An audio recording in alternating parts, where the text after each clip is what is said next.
Today we're going to talk about the video you've all been looking forward to, where I'll explain our initial treatment procedure for that case in Area 24 West. As you all saw before the surgery, there was already some caries present, so the first step is to raise a flap. Some of you observant folks may have already noticed that in this case, we used a flap design that preserves the papilla. Why do we preserve the papilla when raising the flap? Actually, before raising the flap, we had already performed the pulpotomy, and after that, we placed the rubber dam. Some doctors ask that day, how do you place the rubber dam for teeth in the A series? It's actually quite simple. We use a retractor to hold back the flap we've raised, and then use a clamp to secure it directly onto the healthy tooth structure exposed after the flap is lifted. Also, another doctor asked, Shige, are you doing a full coverage preparation? Those who know our approach understand that during the initial treatment, we don't do a full coverage preparation, but we do use an access opening. Right? We create a coronal access to the located root canal, which has many benefits. Also, when we were working on this case and dealing with the root canal again that day, we found that there seemed to be more than one canal. So as you can see, I just used the hand file to check again, this time towards the lingual side to look for another canal. I felt like, there might be something else on the lingual side. Of course, another reference point is the use of the microscope. Under the microscope, we could see some remnants on the lingual side that look like necrotic pulp tissue. So we proceeded to further explore it, gently probing or refining the lateral wall to avoid missing anything. So in this situation, you can see that with the hand file number 10-25 millimeters in length, we were able to easily locate the lingual root canal.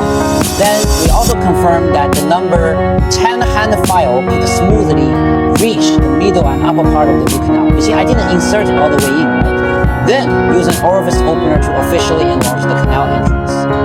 When using the orifice opener, it's only for opening up the coronal part of the canal. Once you encounter resistance, you should withdraw. More importantly, you need to use a brushing motion.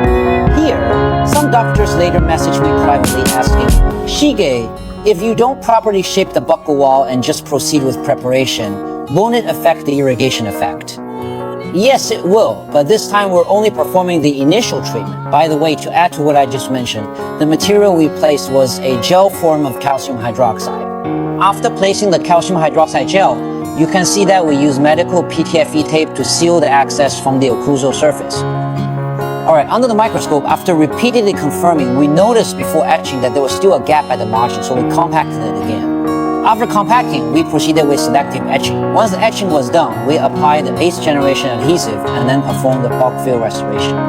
Here, we used the Shofu FO0 flowable composite. But as you all know, I use it for both fillings and cementing crowns, basically for everything. We gradually built up the restoration bit by bit. At this point, I no longer remove the medical isolation membrane that I placed earlier. Many doctors later asked me, will the isolation membrane get stuck inside and be hard to remove?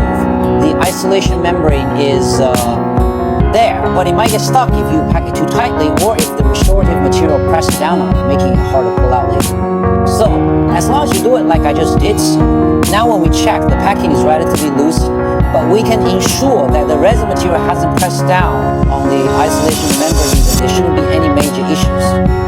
About this material, the other day a doctor was confirming with me, is this the Shofu net? Yes, that's right. Then he said, but yours looks different from mine. I don't know if I bought a fake one or if you did. The outermost layer of material we use is our zinc polycarboxylate. We use a cotton swab to apply the zinc polycarboxylate, seal it in, and then just flatten it out. After that, take it off. Many doctors ask after the procedure, did you polish it? Yes, I did, right? After polishing, I suture it back up. This is the procedure for our initial visit. If we get the chance, we'll record a video for everyone on root canal preparation and filling in the future, okay? See you next time.